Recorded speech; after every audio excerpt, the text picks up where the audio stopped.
Just for the record, if you're visiting Paris, the beautiful downtown Paris, on the banks of the mighty Val River, within the Vredefort Dome World Heritage Site and all those beautiful things, and you come to this pole, take a look out for this and that depleted building over there.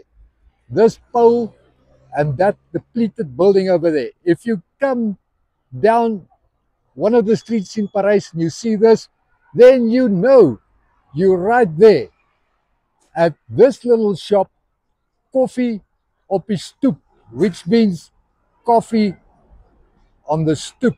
Now, stoep being a cultural place next to the house that's under roof, that's got shades, like type of outside. So you might want to come have a coffee here on the stoep at Koffie op die stoep.